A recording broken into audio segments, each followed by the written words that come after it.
Assalamualaikum warahmatullahi wabarakatuh. Alhamdulillahirabbil alamin, wassalatu wassalamu ala asrafil anbiya'i wal mursalin wa ala alihi wa sahbihi rasulillahi ajmain, amma ba'du.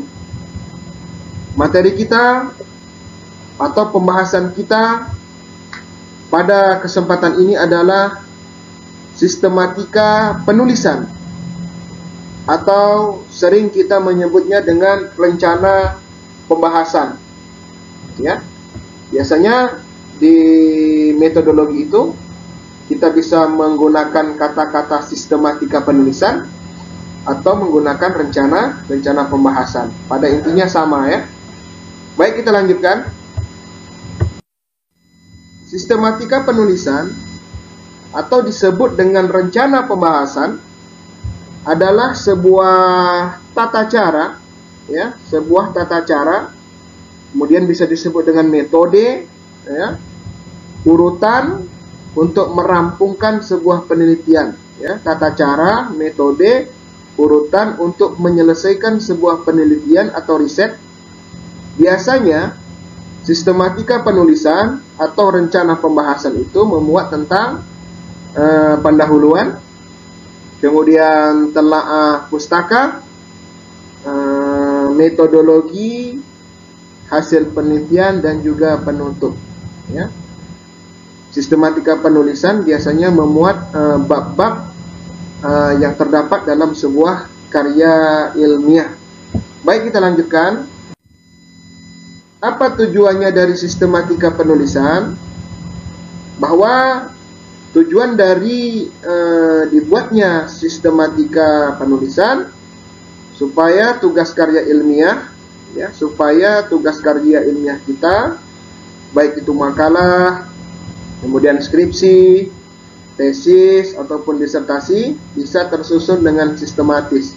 Bisa tersusun dengan sistematis, kemudian runtut, rapi, dan terstruktur. Itulah tujuan dibuatnya sistematika penulisan.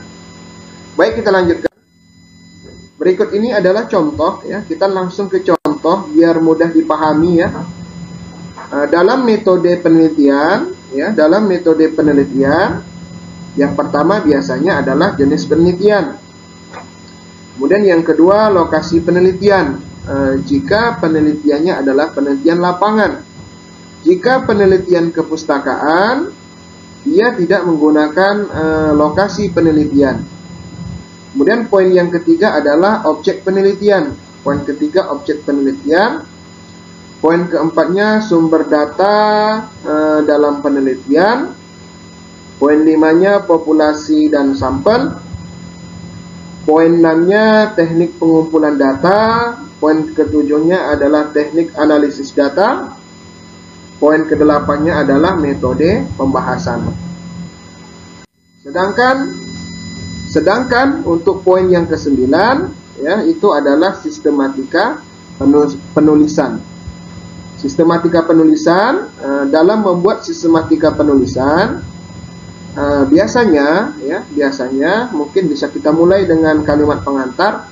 Adapun sistematika penulisan dalam misalnya skripsi, ya skripsi. Jika yang kita buat itu tesis, adalah tesis. Jika yang kita buat adalah disertasi, maka disertasi, ya. Kalau bukan tesis, bukan skripsi atau bukan disertasi, mungkin bisa kita buat karya ilmiah. Adapun sistematika penulisan dalam karya ilmiah ini akan dibagi kepada 5 bab, dan pada setiap bab terdiri dari beberapa bagian, yaitu sebagai berikut. Bab 1, pendahuluan, yang terdiri dari latar belakang masalah, identifikasi masalah, batasan masalah, rumusan masalah, tujuan penelitian dan manfaat, serta kegunaan penelitian. Bab 2 memuat landasan teori, ya, memuat landasan teori, yang terdiri dari misalnya kajian teoritis, ya, kajian teoritis, kemudian hasil penelitian terdahulu dan konsep operasional. Biasanya untuk bab 2 ini tergantung ya dari aturan masing-masing prodi dalam perguruan tinggi. Terkadang ada di sebuah prodi bab 2-nya itu hanya telaah kepustakaan, ya, tidak disebutkan hasil penelitian terdahulu atau konsep operasional. Namun ada juga yang mereka memasukkan hasil penelitian terdahulu dan juga konsep operasional. Itu tergantung kebijakan dari masing-masing prodi tentang sistematika penyusunan karya ilmiah. Kemudian bab 3-nya, ya, bab 3-nya itu adalah metode penelitian, ya, bab 3 metode penelitian. Biasanya metode penelitian itu terdiri dari jenis penelitian, lokasi penelitian, objek penelitian, sumber data dalam penelitian, populasi dan sampel, teknik pengumpulan data, teknik analisis data, dan sistematika penulisan. Untuk metode penelitian ini juga bukan aturan yang baku, ya. Boleh dimasukkan semuanya atau mungkin hanya dimasukkan jenis penelitian, kemudian objek penelitian atau sumber data, kemudian langsung langsung sistematika penulisan. Ini bukan aturan baku yang harus ada, ya. Tergantung kita masing-masing. Kemudian pada bab 4-nya biasanya hasil penelitian yang terdiri dari hasil penelitian ini tergantung rumusan masalah yang kita gunakan. Andai kata rumusan masalah itu 2, maka hasil penelitiannya kita buat 2 poin.